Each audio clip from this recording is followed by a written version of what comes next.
Title, Can Robots Test the Sky? Was our major question in our latest research and development project. Practically, the project is about testability, especially automated testability of air traffic control. Our partner was Hungary Control, who is responsible for the entire Hungarian airspace. The planned time span of the project was 12 months, and it finally took no more than 14 months to reach all the goals.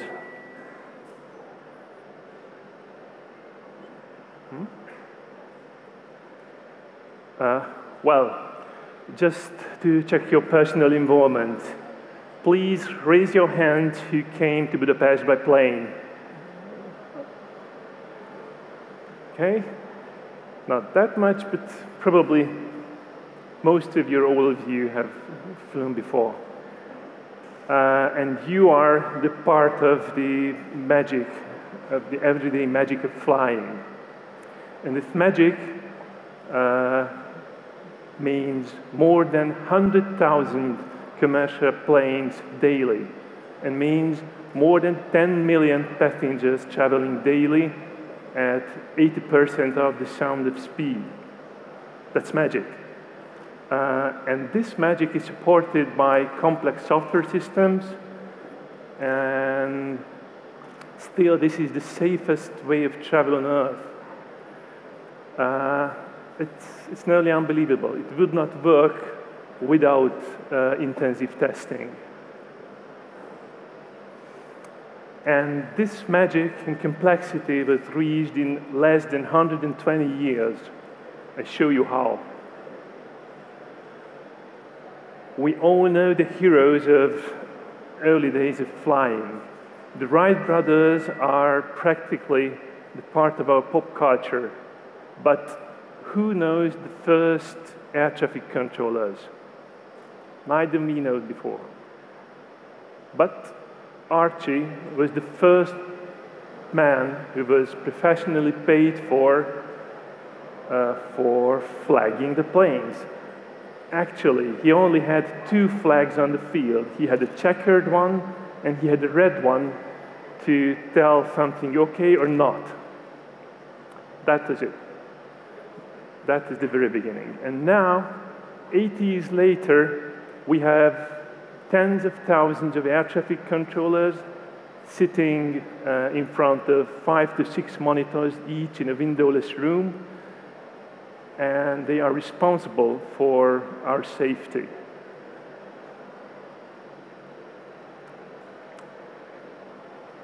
Just a few numbers on the current level of complexity.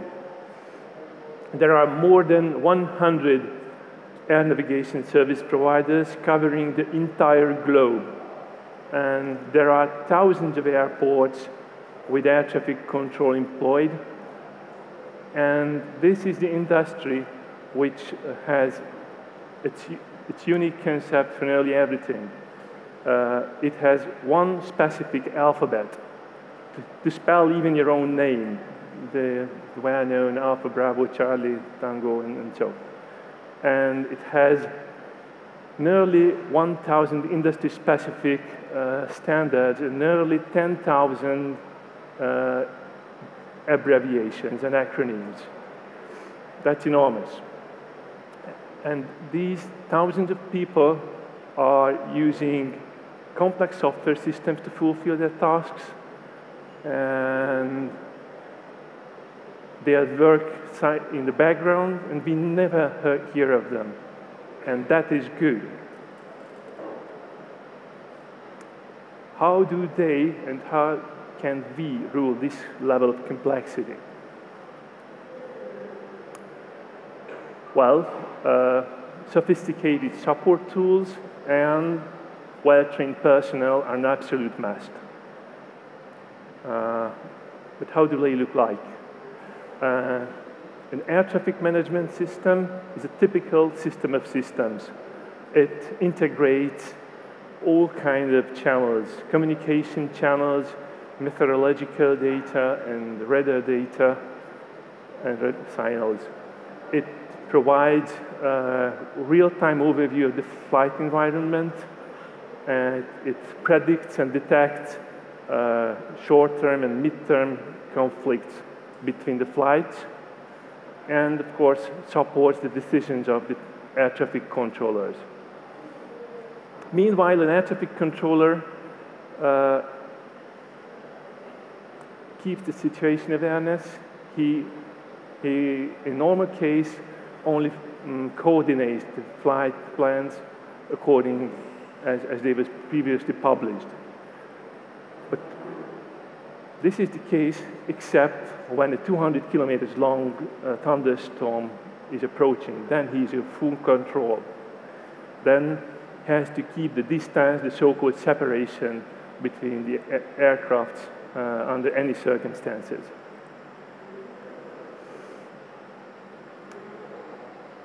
So this industry is in the middle of dramatic growth, traffic growth. In the last 50 years, it became 14 times bigger. Meanwhile, the number of victims dropped to 100 during the same 50 years. So these numbers are not linear change. They indicate not linear changes. They are, the small changes are not enough to fulfill these. And this is the cause why this industry is experiencing continuous change and continuous adaptation.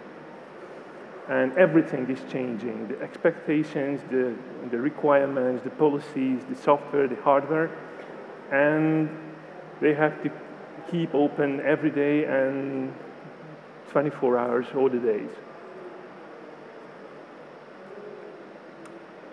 So in this industry, everything is planned out. High-level roadmaps can stretch even 30 years. In order to meet these kind of goals, they have to constantly innovate, they have to constantly integrate all the new systems, all the new concepts, search for new concepts.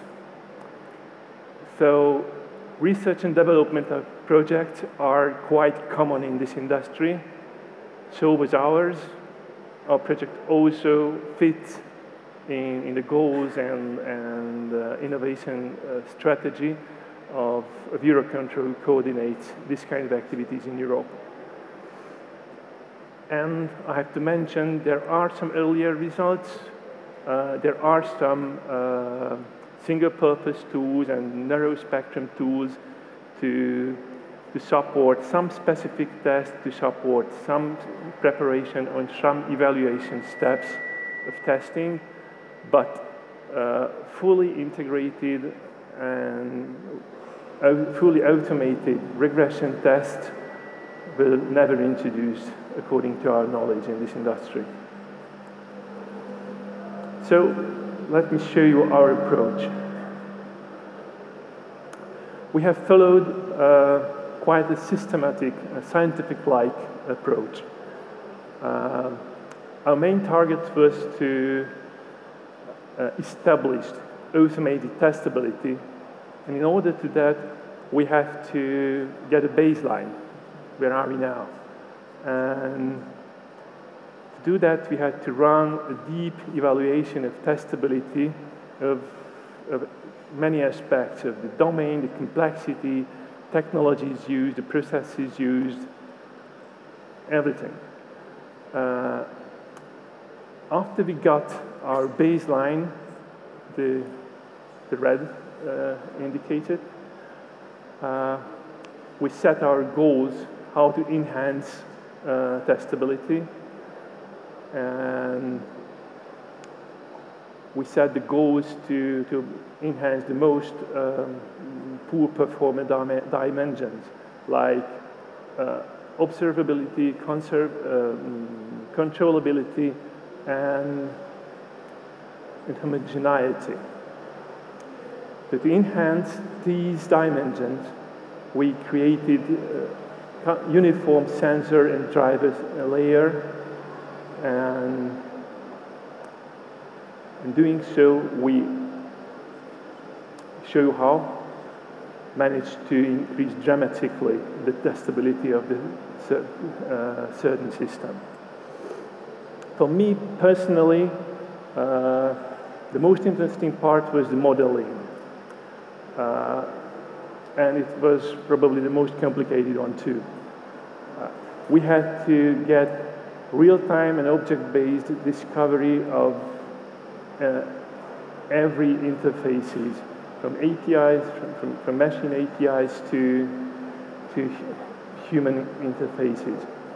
And using these raw data, we had to reconstruct some shallow model for all kinds of interfaces to be able to define our test instructions and expectations about them. And finally, we have to use and demonstrate our brand new capabilities of drivers and sensors and discovery and models. And we selected a small but representative set of test cases of the huge body of existing manual test cases, and we automated them properly. So our self-definition during the project with a third-party tester, independent from the manufacturer and supporting the user. We had to use a search for and use clear black box boundaries defined by international standards or defined by non-intrusive inspection possibilities. And we also had no other way than define system-level tests in a fully integrated system state as the manual tests were conducted during the same circumstances. I've highlighted 3 keywords, despite the fact I know how overused they are. But we needed all of them. First one is keyword-driven. We used it on 2 different levels to reach maintainability. On lower level, we encapsulated the technical capabilities of all the API and UI operations to hide them from the non-technical personnel. And at higher level, we created domain-specific keywords, like a domain-specific language, to increase maintainability. The model-based approach was used to separate the test instructions from the application, and of course for designing and creating new test cases. And the data-driven approach was used to separate high-volume test data. It was out of scope, but there are enough data, historical data, to analyze and cluster and possibly even to use as a training base for AI and big data introduction at later phases. Beyond science and beyond testing, there are always people. We had to learn a lot about air traffic control. We had a crash course, a few weeks crash course of this profession. We had to watch the active controllers in their live control room, and we read tens of thousands of pages of specifications and standards. We also had to engage all the stakeholders, all the departments and experts. And of course, we had to create a vision of how to introduce automated testing and regression testing, automated regression testing in this specific domain. So we had to gain their trust, we had to gain their support for this, and this could be done by showing lots of interest and some level of competency in their own jobs.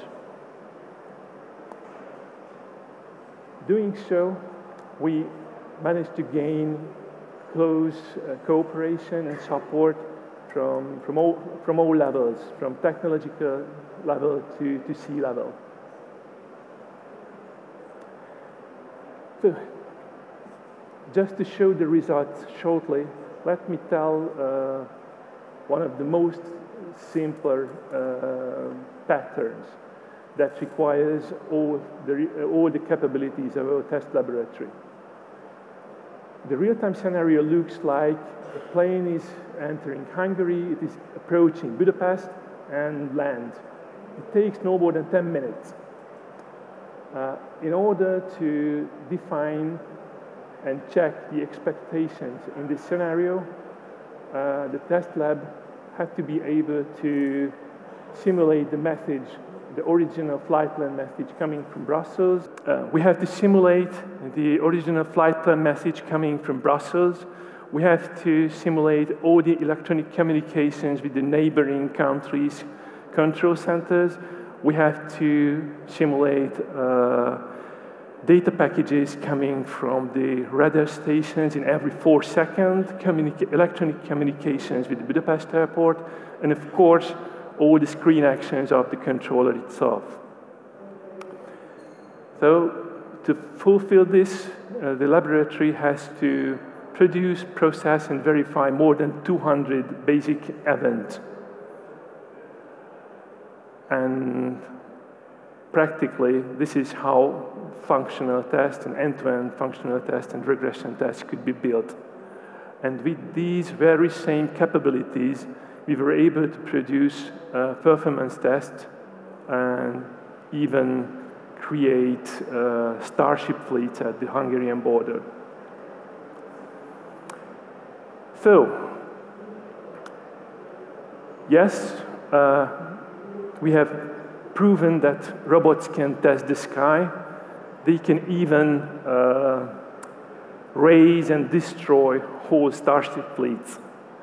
But seriously, combined research and development activities and proper professional test automation is capable in any complex niche domain with sufficient risks and volumes and with committed stakeholders.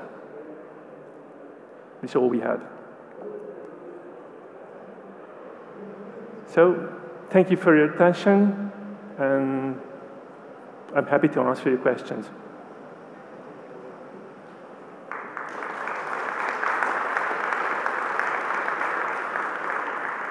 Lovely, and now we have time for the questions. Actually, we have more than 5 minutes, so let me not take your time. Let's see which questions we have.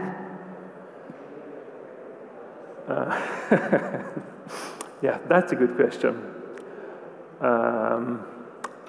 This is another kind of testing, a mandatory one, but this kind of testing when the operator's rational or non-rational behavior or behavior under stress is examined are conducted in simulations where all actors are human actors with false pilots and false neighboring traffic controllers and everything. So our testing was software testing and regression testing without the irrational human factors.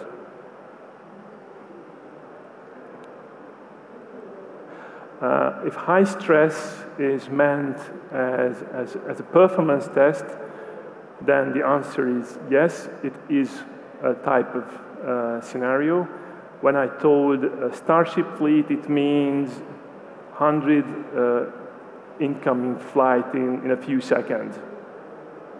But that doesn't measure how people react, that measures the IT capabilities of the system and try to find its bottlenecks as normal performance test does.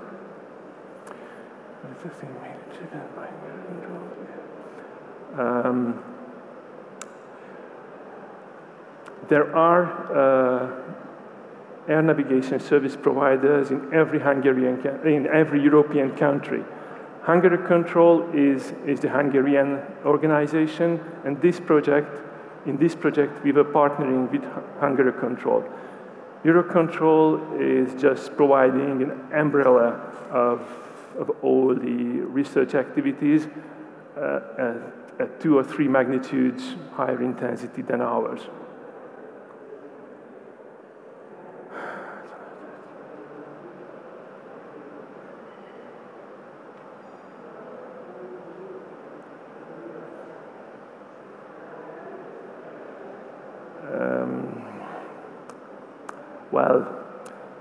We are not AI experts. We had just the feeling that there is enough data in quality and quantity too, because they have all the data for years, and it would probably enough as to extend the test base, but we have not examined it yet.